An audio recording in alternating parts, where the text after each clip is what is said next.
आपके हाथ में क्या है? घंटा। इस व्यवस्था में आपको क्या मिला है? घंटा। उनको दान पेटी और आपको मिला है घंटा। आपका ध्यान भगवान जय काली माता, उसका ध्यान कहाँ है? जेब पे। आप दान पेटी हटा दीजिए, वो भी भाग जाएगा।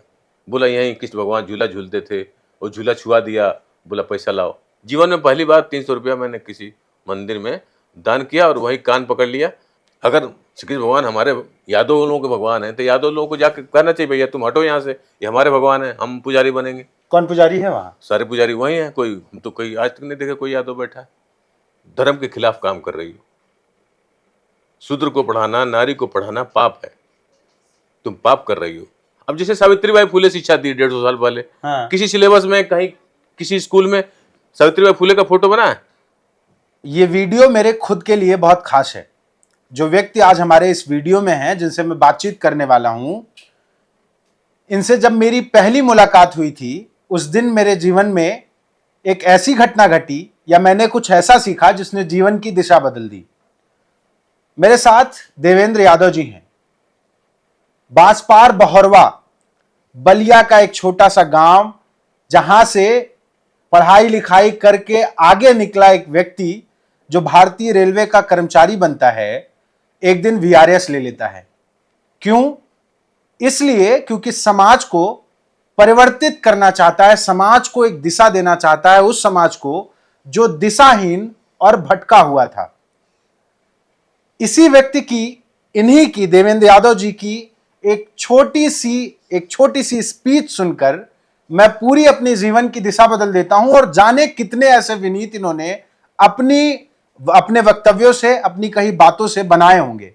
सर बहुत बहुत स्वागत है। मुझे बहुत खुशी है कि मैं आपके साथ बैठा हूं और आज हमारा जो चैनल है, जिस दिशा में भी है, ये आपकी दी हुई दिशा है। धन्यवाद। बहुत बहुत शुक्रिया सर आपका इसके लिए, और आपका बहुत बहुत स्वागत है। मेरा सबसे पहला सवाल यही है कि बलिया के एक छोटे से गांव से निकलकर मुंबई पहुंचने के बाद कौन गांव लौटता है? बिल्कुल सही कह रहे हैं, गांव तो कोई नहीं आना चाहता, लेकिन मैं देखा कि गांव ही भटका हुआ है, इसलिए गांव की शरण ले लिया मैंने। आपको ये लालच नहीं था कि बहुत सारा पैसा था रेलवे में, नौकरी और करते आप? कितने साल की नौकरी आपको बची थी सर जब आपने वीआरएस लिया? मेरा 9.5 साल नौकरी बची थी। 9.5 साल। हाँ। आपको कहाँ से लगा कि हमें बहुजनों को जगाने की जरूरत है?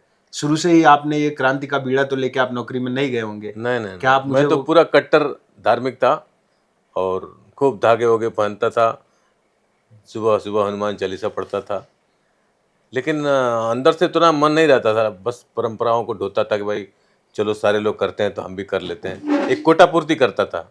अंदर से बहुत सारी इच्छाएं तो नहीं रहती थी, लेकिन जैसे ही मुझे ज्ञान का प्रकाश हुआ, वो पूरे धूल दिमाग से मिट गई और मैं सोचा जब मैं बदल गया हूँ तो दूसरे लोगों को बदलना चाहिए, इंसान को इंसान समझना चाहिए।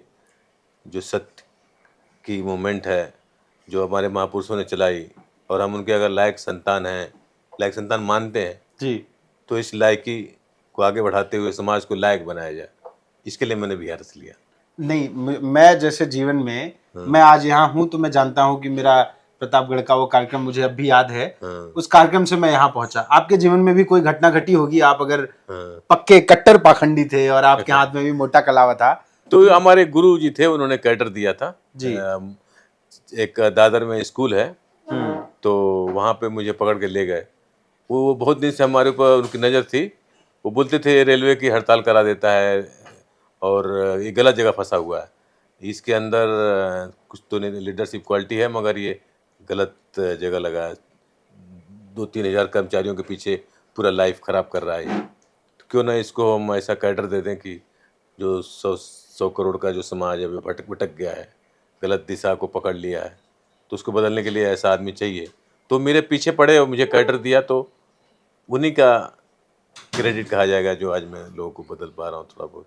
वो पहला ही कैडर था जब आप पहला जबरदस्ती कैडर। पकड़ के गए थे? हाँ, जबरदस्ती पकड़ के ले गए थे और उसी समय मेरा दिमाग घूम गया। तो गुलामी वाला पट्टा उसी दिन कट गया कि उसके बाद भी रह गया? नहीं, थोड़ा टाइम लगा, लेकिन जल्दी कट गया, 1-2 महीने में कट गया। 1-2 महीने में कट गया? कट गया। और तब से अब तक आपने कितनों के कटवा दिए?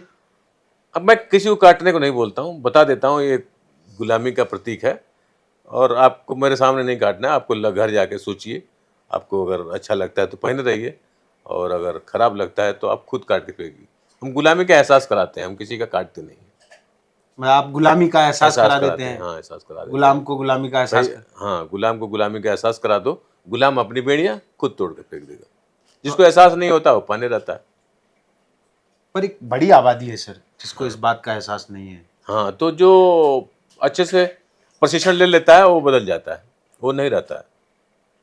जो स्वाभिमानी अगर आदमी है तो वो कदापि नहीं रहेगा झूठ की व्यवस्था में। जो ऊंच नीच की व्यवस्था है, इंसान इंसान है, अंतिम सच ये है। कुत्ता का बच्चा कुत्ता का बच्चा है, बकरी का बच्चा बकरी का बच्चा है, लेकिन इंसान के बच्चे को हम इंसान का बच्चा नहीं कह रहे हैं।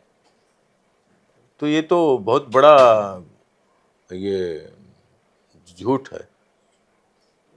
ये झूठ आया कहाँ से?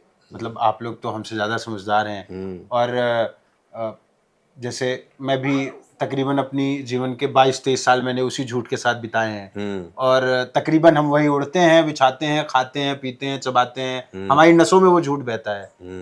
ये इंजेक्ट कहाँ से हुआ?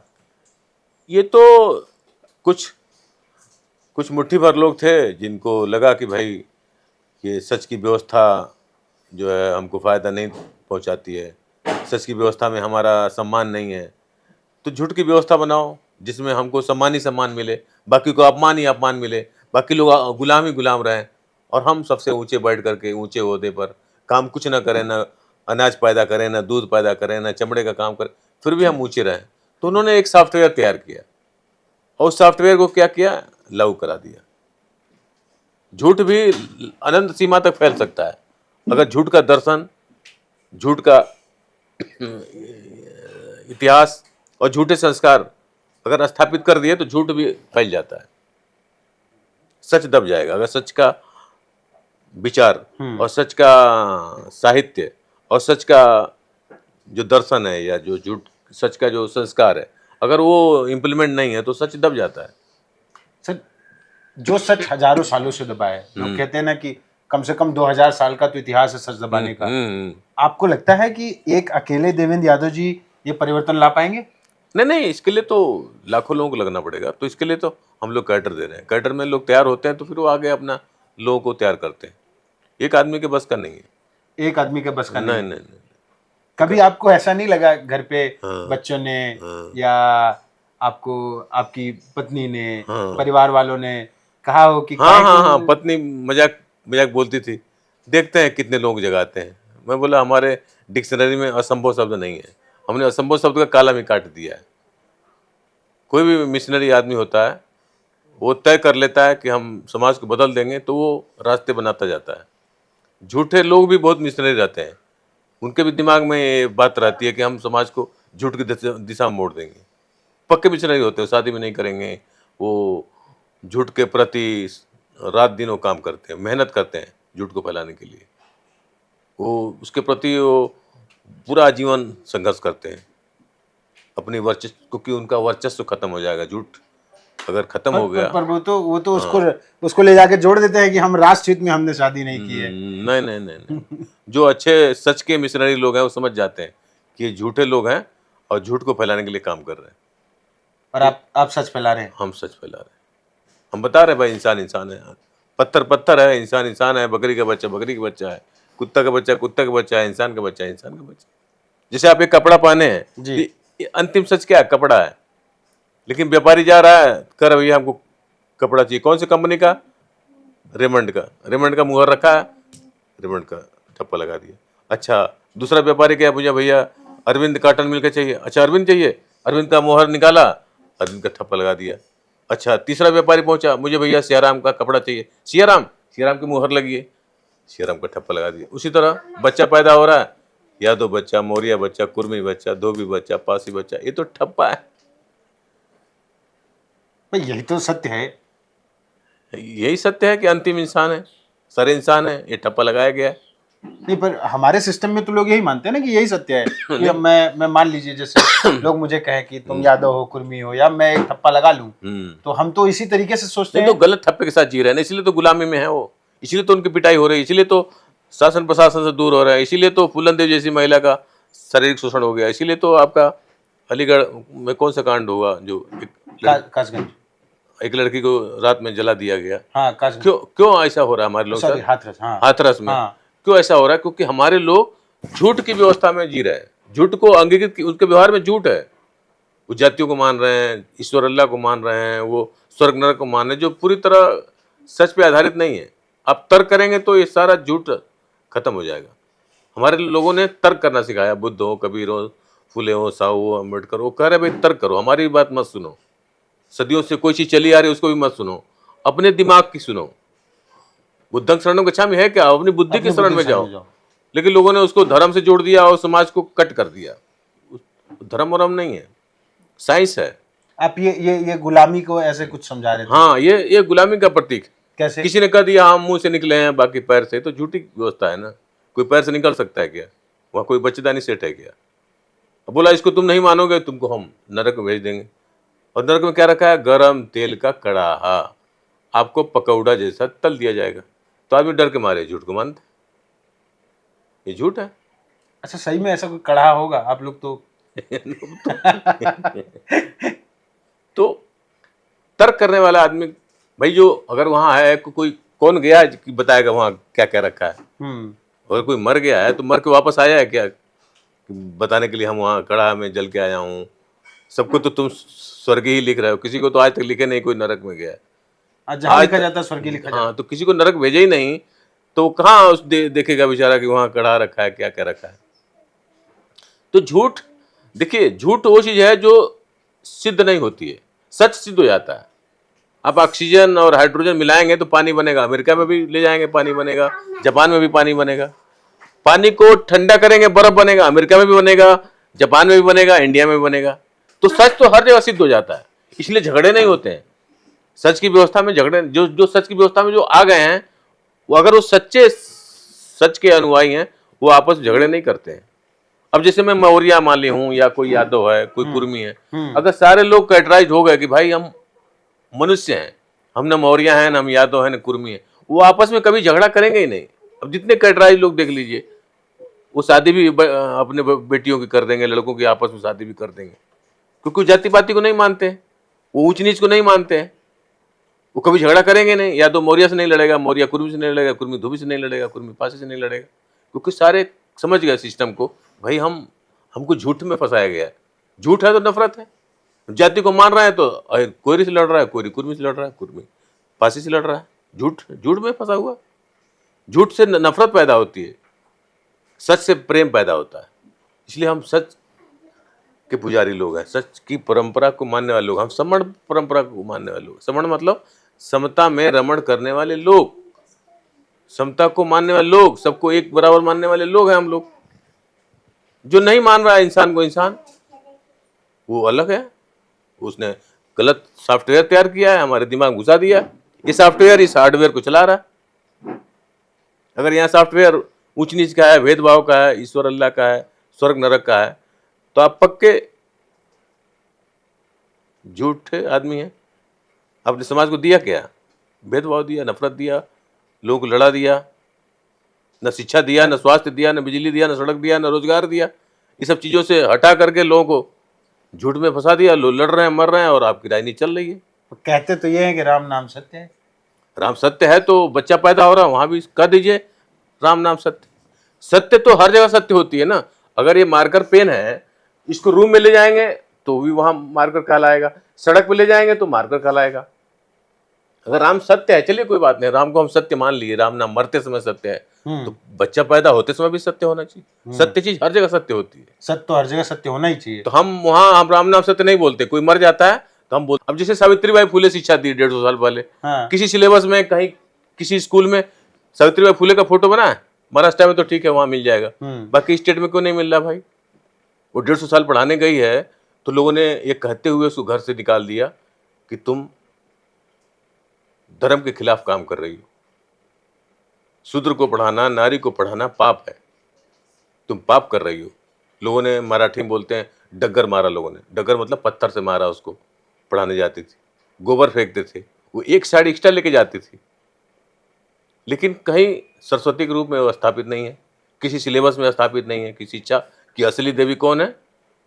सावित्रीबाई फुले। अगर वो नहीं पढ़ाती तो अम्बेडकर साहब नहीं पढ़ पाते, कोई लड़कियां पढ़ ही नहीं पाती, कोई लड़की टीचर डॉक्टर बन ही नहीं पाती, संविधान बन ही नहीं पाता। जाती थी, गोबर फेंकते थे, वो एक साइड एक्स्ट्रा लेके जाती थी।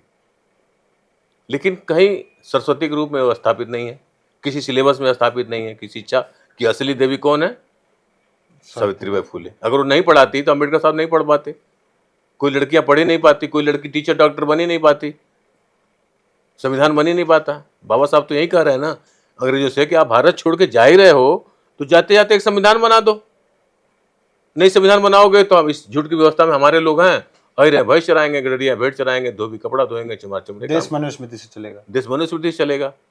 तो उस मनुस्मृति को 25 दिसंबर 1927 को फाड़ते हैं और 26 जनवरी 1950 को जो 389 सदस्य बनते हैं संविधान सभा के, वो ऐसा संविधान बनाते हैं, मानो मानो एक समान, एक व्यवस्था करिए, मानो मानो असमान, कोई छोटा है कोई बड़ा है, ये व्यवस्था करिए, फ्रीडम ऑफ व्यवसाय। यानी पहले आप भैंस चराते थे, भेड़ चराते थे, चमड़े काम करते थे, अब सारा काम धाम छोड़ के ब्लैक प्रमुख बनो, टीचर बनो, डॉक्टर बनो, आप जैसा मीडिया का आदमी बनो, आप भी MP MLA बनी। तो जो व्यवस्था हमको सम्मानित कर रही है तो हम उसको गले लगाएंगे, लेकिन हमारे लोग गले ये लगा रहे हैं, घर से कहो आई रहे हैं, घर से कहो कुर्मी है, ईश्वर है, अल्लाह है, तो गर्व से सब छत्री हैं, आप तो छत्री हैं, कुर्मी छत्री अब है, छत्री भी है तो क्या हो गया, आप छत्री हो गए तो क्या हो गया, आप नीचे हो गए ना। जैसे हम रेलवे में हैं तो आदमी चुप नहीं बैठता है, अच्छा रेलवे में है, रेलवे में क्या है, क्लास 1 है, क्लास 2 है, क्लास 3 है, क्लास 4, हम बताते भाई हम क्लास 3 हैं, लेकिन रेलवे संविधान से चल रही है, हम परीक्षा देने का यहाँ प्रावधान है, परीक्षा दे के हम क्लास 2 बन जाएंगे, परीक्षा दे के क्लास 1 बन जाएंगे। लेकिन जैसे बोलते आप हिंदू हैं तो आदमी चुप नहीं बैठता है। अब हिंदू में क्या है भाई, क्लास 1 ब्राह्मण है, क्लास 2 क्षत्रिय हैं, क्लास 3 वैश्य या क्लास 4 शूद्र है। तो हिंदू में हम जब हिंदू बोलते हैं तो आपको बताना पड़ता है हम शूद्र हैं, और शूद्र है तो कितना भी लंबा टीका लगाइए, कितना भी लंबा धागा बांधिए, आपको कोई पंडित मानता ही नहीं, कोई पुजारी बनाता ही नहीं, कोई शंकराचार्य बनाता ही नहीं। कांवड़ लेके जाएंगे, फूल की वर्षा हो गई, अब बोल देंगे मंडल कमीशन लागू करो तो आपको लाठी बरसा दी जाएगी। तो ये क्या है, तो हमारे लोग झूठ में फंसे हैं। मतलब आप झूठ का साथ दीजिए तो आपका सम्मान है, हाँ, और अगर आपने झूठ का विरोध कर दिया, सच की तरफ चले गए, मंडल अब हक अधिकार की बात कर दिए कि स्कूलों को क्यों बेच रहे हो, रेल को क्यों प्राइवेट कर रहे हो, क्यों नहीं नौकरी दे रहे हो, तो आपको लोग पिटाई कर देंगे। यानी कि आपको इस व्यवस्था को मानते रहिए, गुलाम बने रहिए, कांवड़ ढोते रहिए तो आपका सम्मान होगा। सच की व्यवस्था में अगर हक अधिकार, रोजी रोटी, शिक्षा की बात करेंगे तो आपकी पिटाई होगी। जितने लोग देखिए आज 69,000 शिक्षक भर्ती घोटाले में आरक्षण OBC को दिया कहाँ है, गायब, वो तो पूरा गायब है, पूरा गायब ही है। योगी आदित्यनाथ ने खुद स्वीकार हाँ, तो 2.5 साल से लोग धरने बैठे हैं, आज तो कोई पूछ ही नहीं रहा। और वही लोग उठ के खड़े हो जाएंगे, चलो हम कांवड़ ढोएंगे, हम नहीं धरने बैठेंगे, हेलीकॉप्टर से फूल बरसाया जाएगा। तो झूठे जो शासक बन गए हैं गलती से, वो इसलिए गलती से बन गए, हमारा समाज तैयार नहीं, इसके लिए हम नौकरी छोड़ के लोग तैयार कर रहे हैं कि भाई तुम झूठ छोड़ो, झूठ से निकलो, झूठ से निकलो। 75 साल हो गए संविधान लागू हुए, हम्म, पर आज भी संविधान के पहले ये देश किससे चलता था सबको पता है, और वो कहने में भी कोई गुरेज नहीं, वो खुद स्वीकारा गया है। बाबा साहब तक ने लिखा कि मनुस्मृति का शासन था यहाँ, बिल्कुल, और उसके आधार पर सारी व्यवस्थाएं चलती थी। बिल्कुल बिल्कुल, और मनुस्मृति ने जिस चीज को यहाँ पे स्थापित किया उसका नाम था ब्राह्मणवाद, बिल्कुल, जिसके आधार पर लोगों को जातियों में बांटा गया, उनका शोषण किया गया। लेकिन अब 75 सालों बाद भी आज हम उस जाल से नहीं निकले। नहीं, तो इसके लिए हम किसी का विरोध नहीं कर रहे हैं। हमारा देखिए समतावादी आदमी वो ब्राह्मण से भी नफरत नहीं करता है। वो तो जानता है भाई ये कुछ लोग इनको भी फंसा रखे हैं गलती से, और उसमें जो चालाक लोग हैं वो चाहते हैं व्यवस्था बनी रहे, इसलिए व्यवस्था चल रही है। तो ये व्यवस्था अगर 85 जग गया, 85 सुधर गया तो 100% वो भी सुधर जाएंगे। ऐसा नहीं है कि उनको अकेले आइसोलेट होकर रहना है। कोई भी आदमी सामाजिक रहना चाहता है। अगर 85% घर में महापुरुष दिखेगा तो ब्राह्मण आदमी सोचेगा यार हमारे घर में महापुरुष नहीं है, मैं अकेला पड़ जाऊंगा। वो भी दबाव में, सामाजिक दबाव में रखेगा घर में महापुरुष, उसको बदलना पड़ेगा। तो मेन समस्या है 85 नहीं सुधरा है, इसके लिए हम 85 की मीटिंग कर रहे हैं।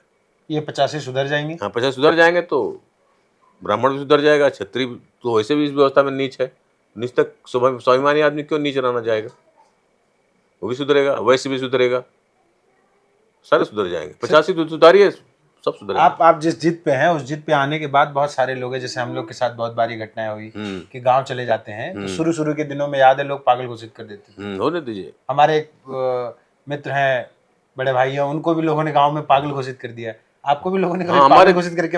हमारे पिताजी ने बोला है तो पागल लड़का है। आपके पिताजी नहीं बोला? हाँ, बोला ये हमारा एक लड़का पागल हो गया है।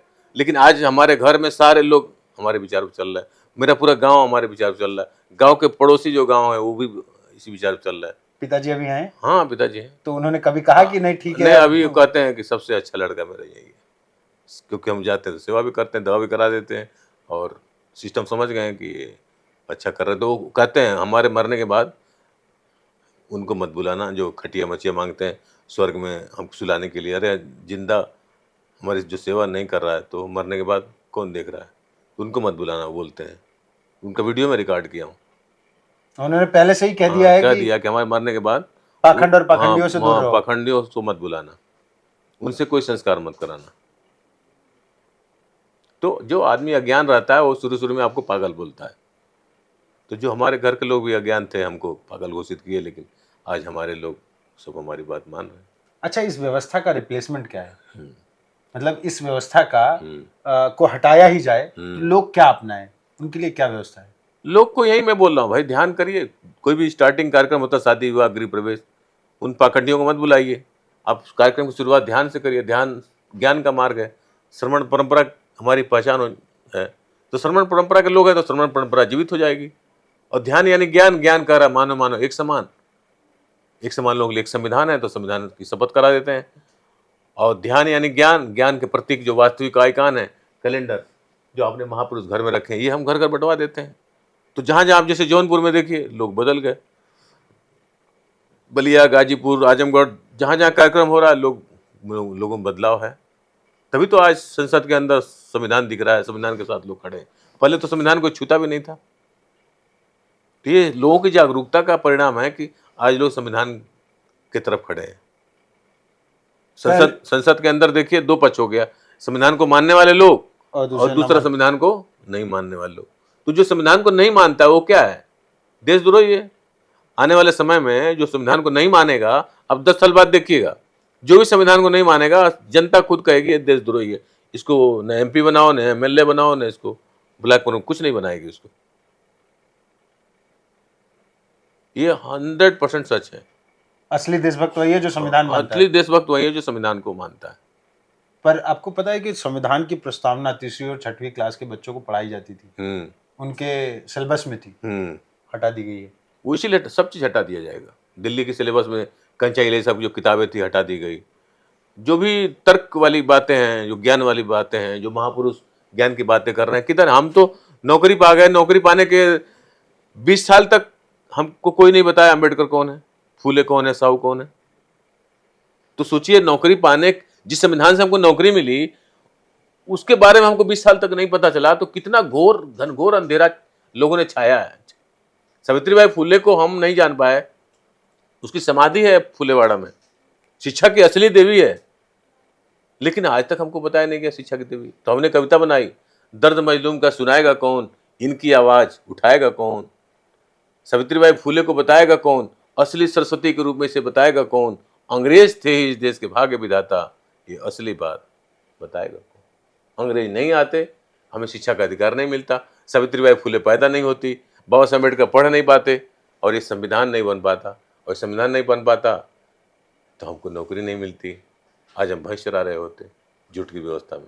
पर इस देश की एक बड़ी आबादी है जो लॉर्ड मैकाले को पानी पी पी के गाली देती है। उसको वही बताया गया है, दिन रात वही बताया जा रहा है, इसलिए वो गाली दे रही। हम भी तो उनके साथ ही खड़े थे। आप भी गाली देते थे पहले? नहीं, इस तरह नहीं, हम कट्टर धार्मिक नहीं थे। हाँ। हम तो किसी मंदिर में आज तक पैसा नहीं, झगड़ा में मथुरा में झगड़ा हो गया पंडित से, क्या हुआ था? पिताजी जबरदस्ती करने लगे, अरे पैसा मांग रहा है, दे दो। हम लोग क्यों, किस बात का पैसा? वो बोला अरे हम सब गायों को खिलाते हैं चारा, अब 300 रुपया लाओ। जबरदस्ती मांग रहा था? हाँ, जबरदस्ती। बोला यहीं कृष्ण भगवान झूला झूलते थे, और झूला छुआ दिया, बोला पैसा लाओ। झूला छूने का पैसा ले रहा था आपसे? हाँ, बोला यहीं श्री कृष्ण भगवान झूला झूले थे, आप छू दिए हो, पैसा दो। वो तो हम नहीं छुए, पिताजी छुला दिया, तो उसका मुझसे मांग रहा था। अब उनके साथ मैं गया था तो मुझसे मांग रहा था। मतलब जो छूता है वो पैसा देता है? हाँ। ये आपके साथ घटी घटना है? कब की है ये? 15 साल पहले घटना है। 15 साल पहले? हाँ। तो आपने दिए 300 रुपए? अब पिताजी बोले, झगड़ा करने लगे, तुम आए हो ऐसी धार्मिक जगह पे, पैसा नहीं दे रहे हो, 300 रुपये देना पड़ा मुझे। जीवन में पहली बार 300 रुपया मैंने किसी मंदिर में दान किया, और वही कान पकड़ लिया। पिताजी को भी समझाया, देखो वो जो आपके साथ आया था रिक्शा में बैठ के, देखो दूसरा ग्राहक पकड़ लिया, उसका धंधा है। उनको भी समझ में आया, बोला हाँ गलती तो हो गई है, लेकिन आगे से तुम आज के बाद रिक्शा में मतलब कैसे कैसे? जैसे आप मथुरा उतरेंगे, हाँ। आप बोलेंगे मुझे जाना है किसी भगवान का दर्शन करने, हाँ। तुरंत एक पंडा आपकी गाड़ी में बैठ जाएगा, अच्छा। गाइड, हाँ। हाँ। और वो घुमाएगा और वो पैसा लेता है, वही पैसे दिलवाता है। जिस मंदिर ले जाएगा वहां आपको पर्ची कटवा देगा। मंदिर में पर्ची कटती है? हाँ। उस पर्ची के बदले क्या देते हैं आप? पैसा? हाँ, पैसा आपको देना है, जितना मांगेगा उतना देना है आपको। 15 साल पहले 300 था, तो मतलब अब 3000? हाँ, 3000 आज के डेट में उसका वैल्यूएशन हो गई। तो वो मेरा फर्स्ट और लास्ट ट्रिप था मथुरा। मथुरा तो क्या, मठ उरा, मठ मतलब बौद्ध मठ, जो हमारे जो ज्ञान का केंद्र है। उरा मतलब गांव। मथुरा का असली नाम है मठ उरा, बौद्ध मठ लोगों का गांव, यानी ज्ञान का केंद्र था। आज भी म्यूजियम में जाइए, वहां बुद्ध की मूर्तियां मिल जाएंगी, बुद्ध के सारे अवशेष मिल जाएंगे, लेकिन उसको उन्होंने बदल दिया। अगर श्री कृष्ण भगवान हमारे यादव लोगों के भगवान हैं, तो यादव लोगों को जाकर कहना चाहिए भैया तुम हटो यहाँ से, ये हमारे भगवान है, हम पुजारी बनेंगे। कौन पुजारी है वहाँ? सारे पुजारी वही हैं, कोई आज तक नहीं देखा कोई यादव बैठा है। वहाँ भी कब्जा उन्हीं का है? हाँ, वहाँ भी कब्जा उन्हीं का है। एक ही जात का कब्जा है? हाँ, एक ही जात का कब्जा है। और जबकि भगवान तो वो कहे जाते हैं। हाँ, या किसी भगवान है और अखिलेश यादव कुर्सी से उतर गए हैं, तो तुम गाय के मूत्र से शुद्धिकरण कर रहे हो। वो तो किस भगवान है, और तुम कह रहे हो तुम उनके वंशज हो, और कुर्सी से हट गए तो गाय के मूत्र से तुम धुल रहे हो। यानी इस धर्म में हमको तुम शूद्र कह रहे हो और तुम नीच बना रहे हो, गाय के मूत्र से भी हमारा अपमान कर रहे हो। हमारा उस धर्म में स्थान क्या है? गाय के मूत्र से भी नीचे स्थान है। और एक तरफ कह रहे हो तुम्हारे भगवान हमारे कृष्ण है। मतलब वंशज जिनके, वो बेचारे भी वहां का माल नहीं काट पाते? नहीं काट पाते। कोई और हाथ सेक रहा है वहां। आपके हाथ में क्या है? घंटा। इस व्यवस्था में आपको क्या मिला है? घंटा। उनको दान पेटी और आपको मिला है घंटा। आपका ध्यान भगवान जय काली माता, उसका ध्यान कहाँ है? जेब पे। आप दान पेटी हटा दीजिए, वो भी भाग जाएगा। वो किसके लिए बैठा है? दान पेटी। भगवान के लिए नहीं। भगवान का इसका मतलब निर्माण किसके लिए किया गया? दान पेटी, पैसे के लिए। कहा जाता है कि वो वकील है, वो उनकी वकालत करता है, वो बीच का चेन है। नहीं, दर्शन कराता है नहीं, सिर्फ मामला दान का है। बस दान का है। आप दान पेटी हटा के देखिए, कोई दर्शन कराने वाला आदमी नहीं मिलेगा। आप प्रैक्टिकल करके देख लीजिए। चलिए, ये प्रैक्टिकल हम लोग असल में करेंगे। बहुत बहुत शुक्रिया सर आपका, धन्यवाद। ये हमारा वीडियो था, आपको कैसा लगा कमेंट बॉक्स में बताइएगा। वीडियो को शेयर जरूर करिए, और चैनल को सब्सक्राइब नहीं किया तो सब्सक्राइब भी करिए। एक बेल आइकन है छोटा सा, वो भी दबाइए, क्योंकि आप ही हमारी ताकत हैं। धन्यवाद।